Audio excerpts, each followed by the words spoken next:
नमस्कार, मैं हूं रमेश आंडा। आप देख रहे हैं पंजाब केसरी टीवी। समय हो चला है ट्राई सिटी अपडेट का।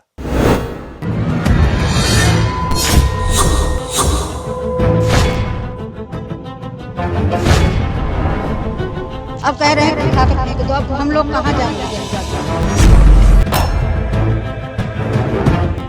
मेरे तो बच्चे भी छोटे हैं, 25 साल का मेरा सारा प्रूफ है।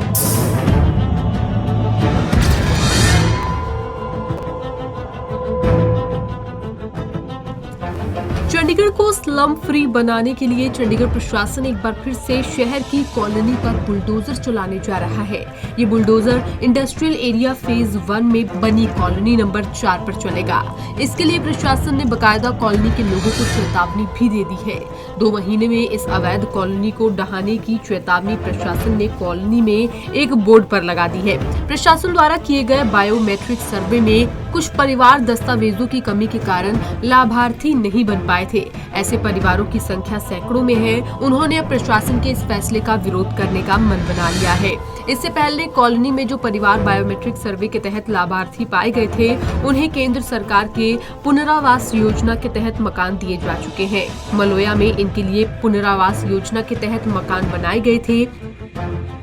सर्वे में नाम हमारी एक वोट कटी है, वो भी उनके बंदे काट दिए हैं और सारी वोट हैं। हमारा सर्वे भी, वो अंगूठा के निशान भी हमारे को कॉलोनी नहीं दी। अब कह रहे हैं कि उठा के फेंक दो, अब हम लोग कहाँ जाएंगे? गरीब आदमी, हमारा सर्वे हो, हमारे लोगों को सबको मकान मिले जा, बस यही हमको चाहिए और कुछ नहीं चाहिए। हमारे को मकान दे, छत दे, हम सारे जो गरीब अमीर हैं सब अपन रहें। प्रधान लोग कह रहे थे कि वोट दो, तुम्हें मकान दिलाएंगे। हमारा तो सब कुछ है, फिर भी तो नहीं दिए। उजाड़ क्यों रहे हैं हमें? हम कहाँ जाएंगे? हमारा टीन टप्पल लेके कहाँ जाएंगे? मेरे तो बच्चे भी छोटे हैं, 25 साल का मेरा सारा प्रूफ है। मैं ये कहने के लिए चाहता हूँ कि हमारे प्रधानमंत्री मोदी जी ने कहते हैं कि मैं गरीबों को मकान देता हूँ। 2022 में सबको जो रोड पे चलते हैं उसको भी मकान देंगे, लेकिन हम लोग यहाँ पे बैठे हुए हैं आज 35 साल से। सारे गरीबों को ये भगा रहे हैं। कॉलोनी में लिस्ट लगा दिए कि यहाँ से जो है तोड़ 2 महीनों के अंदर में जो है सबको तोड़ करके यहाँ से भगाऊंगा। कॉलोनी तोड़ने का बात कर रहे हैं ना, तो कॉलोनी वाले को देना भी तो चाहिए। इनको बोर्ड लगा के ठोक दिया, कहाँ जाएंगे ये गरीब लोग? कॉलोनी नंबर 4 में साल 2006 में हुए सर्वे के तहत सिर्फ 2400 के लगभग परिवार की लाभार्थी पाए गए थे, जिसके बाद प्रशासन ने छूट गए लोगों के लिए एक ताज़ा बायोमेट्रिक सर्वे करवाने का फैसला लिया था। स्टेट ऑफिस कॉलोनी नंबर 5, मजदूर colony, Kuldeep colony, Pandit colony, Nehru colony, Ambedkar colony, Kajehri colony और मद्रासी कॉलोनी को खाली करवाकर लगभग 200 एकड़ जमीन छुड़वा चुका है। हम लोग के दोबारा सर्वे करिए। मोदी जी बोले हैं कि सबको मकान मिलेगा 2022 में। हाँ, वो तो यहाँ तक बोले किराए वालन के भी मकान मिलेगा बोले हैं। और हम लोग के जिसका प्रूफ है उनको भी दिलाइए, जिसका नहीं है कहाँ जाएंगे हम लोग बाल बच्चे लेके? तो उन बच्चों के लिए हम मांग कर रहे हैं कि बच्चों के कम भविष्य मत खराब करो। जो यहाँ से लोग जाएंगे सर, वो 3,200, 2500, 5,000 रुपये रूम का किराया है।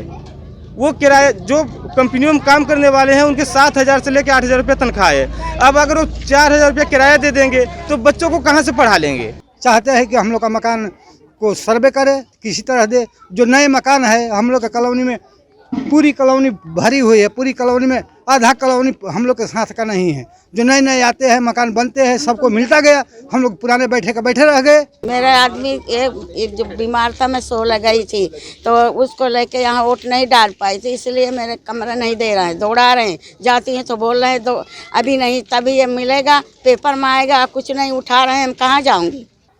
जब हम सब शुरू से यहाँ रह रहे, बच्चे हमारे यहाँ, आगे पीछे हमारा कुछ है नहीं। अब अचानक से नोटिस लगा दिया मकान टूटेगा, फिर हम कहाँ जाएंगे? अभी तो लोग पहले काम बंद करवाया, फिर घर से निकाल रहे हैं, कहाँ जाएंगे? कोई हमारा नहीं। मोदी जी ने कहा था कि मकान दिलवाएंगे। अब सब मिलके जनता ने ये मकान के लोभ से मोदी को जिताया, मोदी घर से बेघर कर रहे हैं। हमको मकान मिले, हमारे छोटे छोटे बच्चे हैं, हमारे मानने के जोग हमें आ गए। हम कहाँ रहेंगे? सरकार, हमारे छोटे छोटे बच्चे हैं, हम कहाँ लेके जाए? इससे पहले चंडीगढ़ की सबसे बड़ी स्लम कॉलोनी नंबर 4 को साल 2013 में ढहाया गया था। उस दौरान कॉलोनी के लोगों के भारी विरोध के चलते पुलिस बल को तैनात करना पड़ा था। वहां लगभग 7000 कच्चे मकान थे। वहीं कॉलोनी नंबर 4 में मकानों की संख्या 5000 के लगभग है। पिछले 10 सालों में पुनर्वास योजना के तहत शहर के विभिन्न सेक्टरों में 25,000 से ज्यादा मकान बनाए जा चुके हैं और इन मकानों में अनेकों लाभार्थी शिफ्ट भी हुए हैं। अब देखने वाली बात ये होगी कि इस मामले में प्रशासन क्या फैसला लेता है। पंजाब केसरी टीवी के लिए चंडीगढ़ से भगवत सिंह की रिपोर्ट।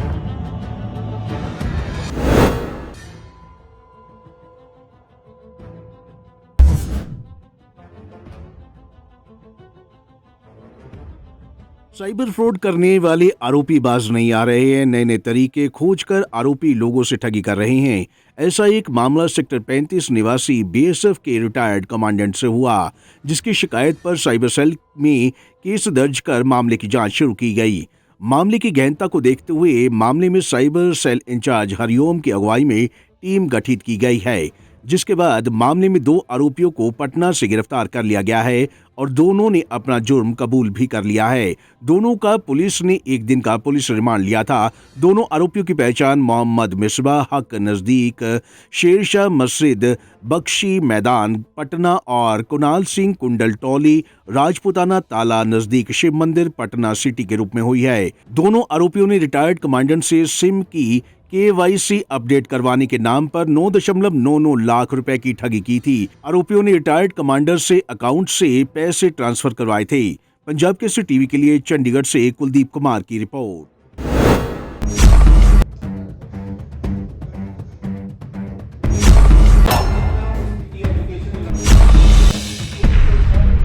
हरियाणा सरकार की ओर से प्रदेश में 8वीं कक्षा की बोर्ड की परीक्षा करवाने के विरोध में हरियाणा के विभिन्न प्राइवेट स्कूल संघ एकजुट हो गए हैं।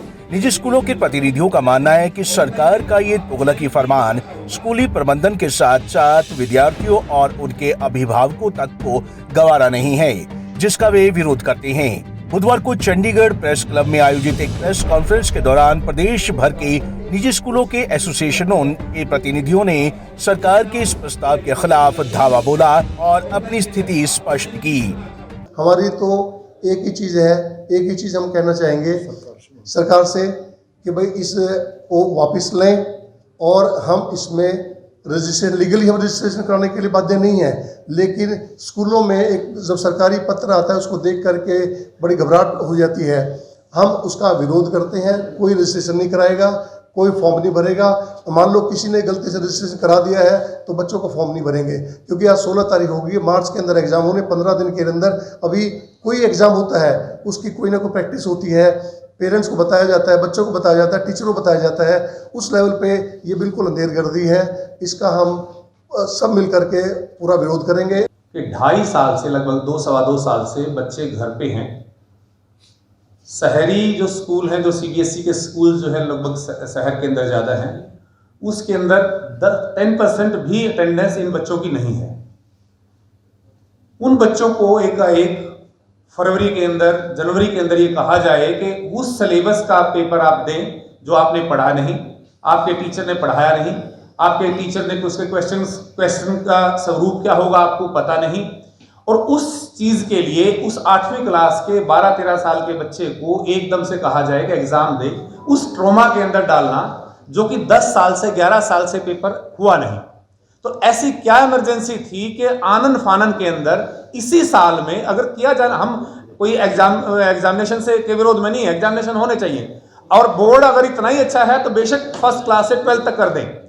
अगर इसको स्क्रैप किया गया था, पार्लियामेंट ने इसको स्क्रैप किया था तो किसी मकसद से स्क्रैप किया था कि सिर्फ बच्चे जो है बोर्ड सेंट्रिक हो जाते हैं, एग्जाम सेंट्रिक हो जाते हैं, बच्चे सिर्फ रटने में और क्वेश्चन को याद करने में के अंदर उस छोटी लेवल के अंदर ये ठीक नहीं था। तो बोर्ड ने एक एलिमेंट्री एजुकेशन के लिए जो RTE एक्ट आया उसके अंदर साफ कहा सेक्शन 30 के अंदर कि भाई 8वीं क्लास की कंप्लीशन तक कोई भी बोर्ड एग्जामिनेशन नहीं होगा। लेकिन साथ में सेक्शन 16 के अंदर यह भी कहा कि भाई किसी भी तरह का कोई भी बच्चा हेल्ड बैक नहीं किया जाएगा, यानी नो डिटेंशन पॉलिसी थी। बीते दिनों हरियाणा के शिक्षा मंत्री कंवरपाल गुर्जर की ओर से एक बयान जारी कर हरियाणा में 5वीं और 8वीं की बोर्ड की परीक्षाएं न लेने का दृढ़ संकल्प लिया गया था। इसी का हवाला देते हुए एसोसिएशन का कहना है कि अगर बोर्ड घटते राजस्व की तंगी झेल रहा है तो उसे शिक्षा के अधिकार के नियम से छेड़खानी नहीं करनी चाहिए। पंजाब केसरी टीवी के लिए चंडीगढ़ से कुलदीप कुमार की रिपोर्ट।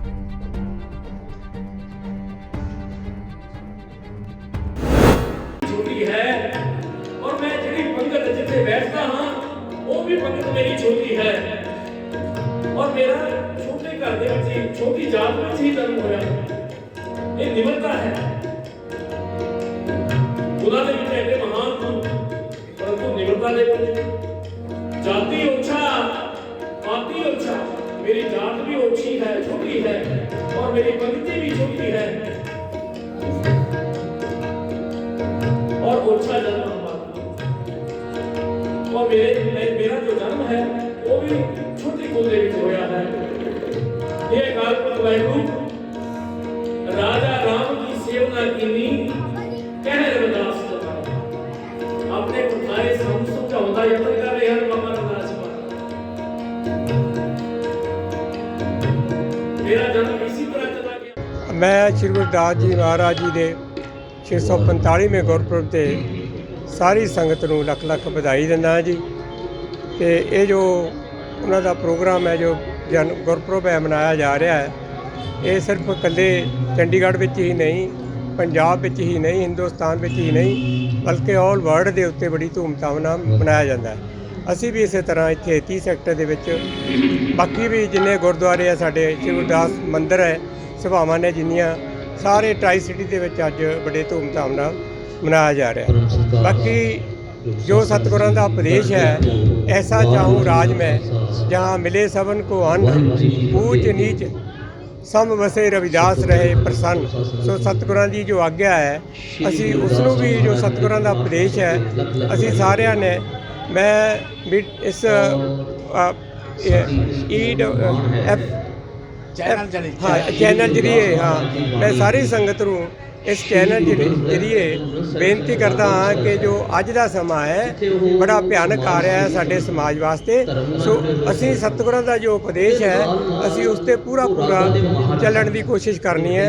ਜੋ ਸਤਿਗੁਰਾਂ ਨੇ ਜਿਵੇਂ ਕਿ ਡਾਕਟਰ ਬੀ ਆਰ ਅੰਬੇਡਕਰ ਸਾਹਿਬ ਦਾ ਜੋ ਸੁਪਨਾ ਹੈ ਜੋ ਬੇਗਮਪੁਰਾ ਹਾਲ ਦੀ ਗੱਲ ਹੈ ਉਹ ਗੱਲ ਆਪਾਂ ਸਾਰਿਆਂ ਨੇ ਕਰਨੀ ਹੈ। ਇੱਥੋਂ ਉਪਦੇਸ਼ ਲੈ ਕੇ ਜਾਣਾ ਹੈ ਆਪਣੇ ਬੱਚਿਆਂ ਨੂੰ ਪੜ੍ਹਾਉਣਾ ਹੈ ਅਤੇ ਸਮਾਜ ਦੇ ਵਿੱਚ ਪੜ੍ਹਾਈ ਨਾਲ ਹੀ ਸਾਡਾ ਮਾਨ ਸਤਿਕਾਰ ਹੁੰਦਾ ਹੈ।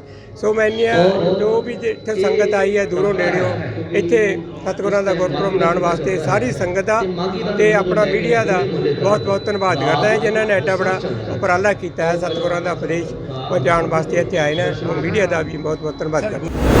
ट्राई सिटी अपडेट में अब तक के लिए बस इतना ही। देश विदेश और अपने आसपास हो रही हर गतिविधि और समाचारों के लिए आप बने रहें पंजाब केसरी टीवी के साथ। हम फिर हाजिर होंगे ट्राई सिटी अपडेट लेकर। तब तक के लिए रमेश हांडा को पूरी टीम के साथ दीजिए इजाजत। नमस्कार।